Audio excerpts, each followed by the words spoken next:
Hey guys, iBuy is a model that is here to stay. So I want to give you a quick overview of what iBuy is and how you need to defend your business. So I want you to know this is how much research I've done for this 5 to 8 minute update. So I'm saving you a lot of time and energy, but this is something that you need to know. So I'm going to quickly share my screen and give you the cliff notes of what you need to know. And then I'm going to go through and explain the financials of this. And I have created this marketing piece that is branded to Keller Williams that you can now use and share so that you can start communicating what the heck iBuy is and how it impacts the consumer. So cool thing is that we're with a company that's prepared for this. And the reality is most of you aren't up to speed. So real quickly, I'm going to share my screen and kind of go through everything that I feel you need to know. So here we go. So first of all, know that I'm really passionate about helping you all in growing your business. And yet every time there's a new disruption, I want to let you know about it so you know how to react and how to respond with your business. And you guys know I love real estate, and I've been a realtor in real estate from forever, it seems. So I remember the MLS book. This is a visual aid of what the MLS used to look like before Realtor.com. And I think that's why I get less uneasy about these changes, because there's always change. It's happening faster, and there's more changes than we've ever had.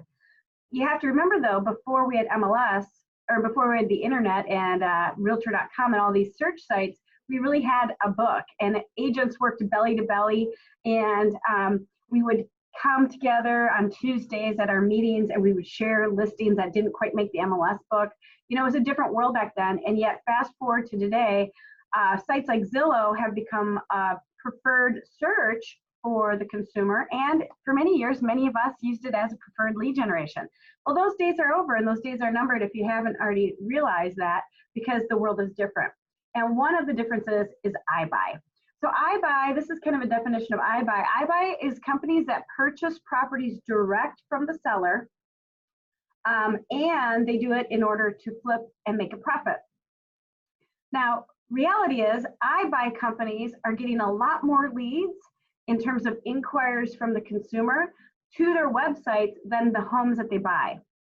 So what are they doing with those leads? And wouldn't you like them? Well, in the past, companies like Zillow would sell those to their Zillow Premier agents. Well, now what we're seeing is a pivot where those companies are keeping those leads. They see how valuable they are, and they create another profit center for their business. So the reality is, if you do all the research I've done, which is I've read a lot of articles here, guys, and I'm constantly keeping up with this, is they're not actually turning profit right now. So there's some interesting takes on this, and a lot of agents are saying, oh, one market shift and these companies are gone. And I'm going to tell you, I'm not so sure about that. I've learned a lot in the last couple of weeks of more pivots and changes that the companies are making, and I want to share those to you now. So typically, if I'm a consumer, I would go to offerpad.com or opendoor.com. I'd put some information in about my home, somewhere between 20 and 50 pieces of information. And I hit the submit button, and somewhere between 12 hours and 36 hours, depends on the company, I would receive an email offer. Now, what's changed is this. We used to, agents would think that, you know, you're trying to keep your people away from going to these websites.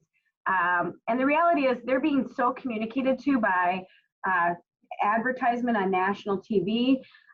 And now the iBuy companies are even sending mailers. Like, this is one that Norma Copley shared with me that she received, and it was sent right to them, and that's her husband, Larry. So it was even personalized.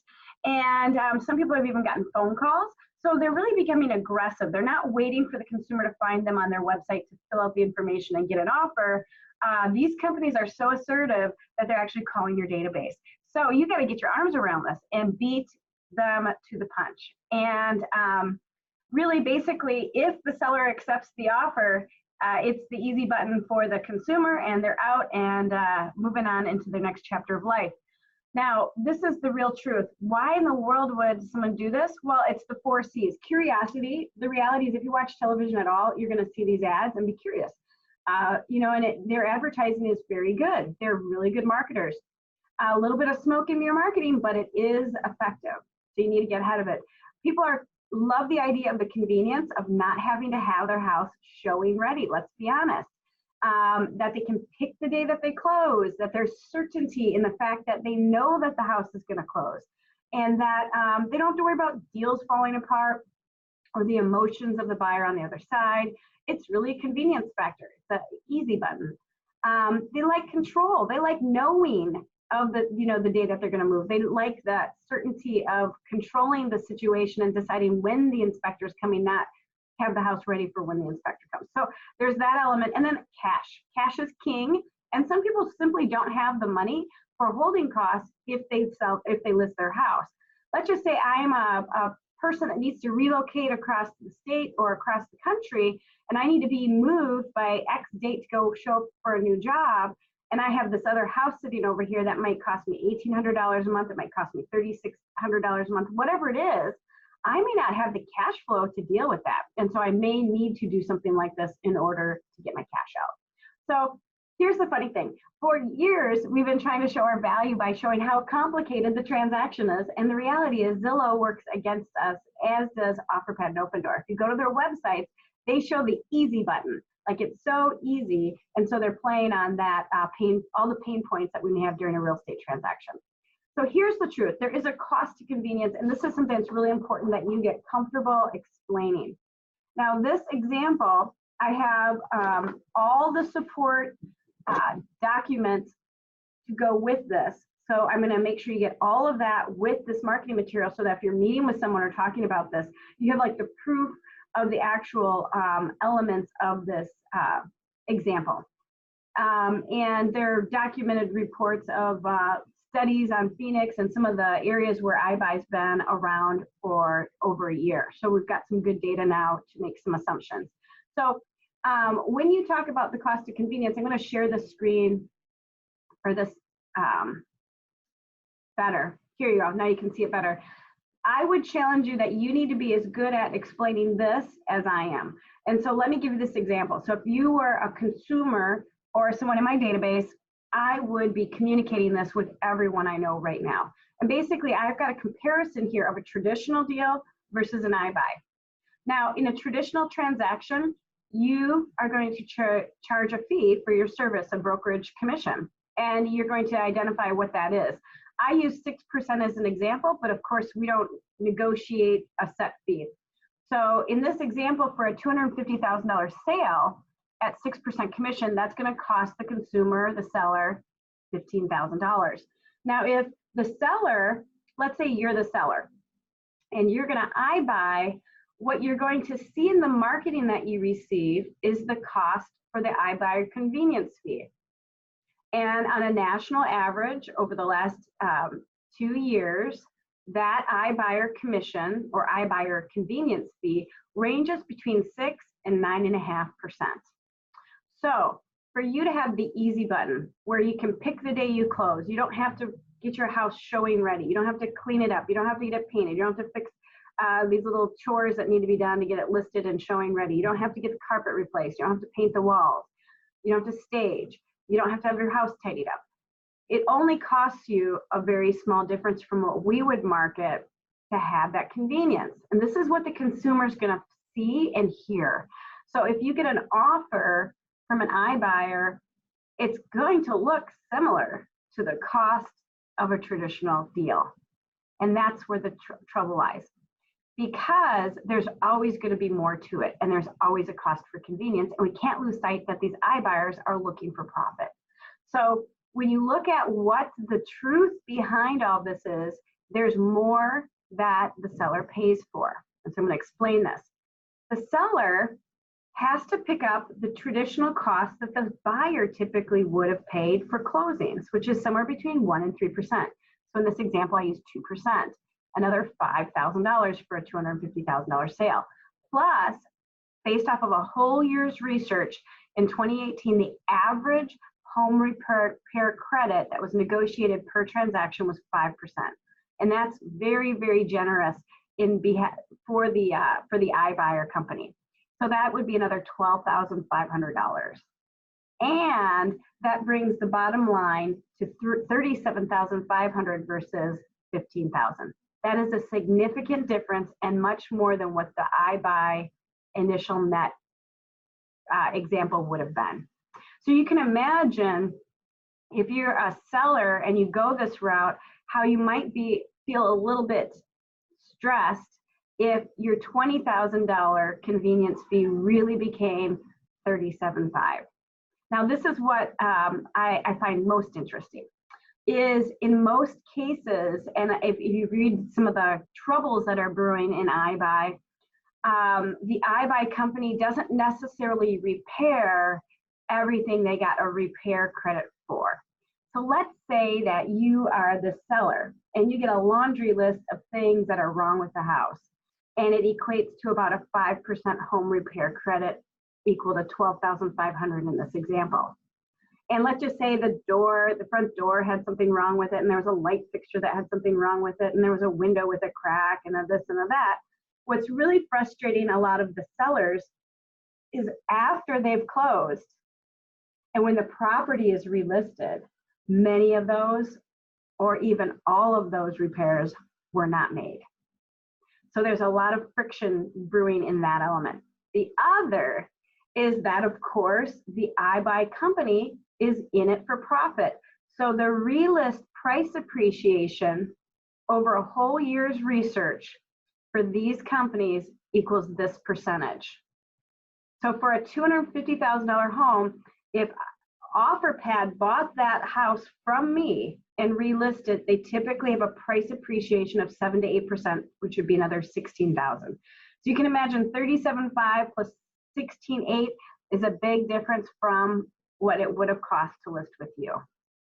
So can you imagine if you sold your property to an iBuy company and it wasn't quite what you thought it was going to be? You had a convenience fee of about 20%, or I mean, sorry, 20,000 in mind, somewhere between 6 and 9.5, and it really cost you 15%. And when you saw it get relisted, you noted on the pictures of the new listing that most of those things weren't taken care of that you paid for, and they increased the price. You can imagine how you feel. So I would tell you that that is the most important message you articulate to your entire database. And there are people that this makes sense for. Like if I'm upside down in my cash flow and I need to get out of the house, or I don't have a choice, I may have to take this iBuy option. It might be a good option for me. Yet, if you really look at your whole database, what percentage do you think really is this going to be the best deal for? So here's what I challenge you to do. Don't let iBuy steal your listings. Don't let them outmarket you. Market the truth to your database so that they realize that you can do this too. Because the reality is there's very few people that will actually want to do that if they really understood what's all involved. So you need to be the communicator of that. And if we jump back into this PowerPoint, just remember these companies are in it for profit.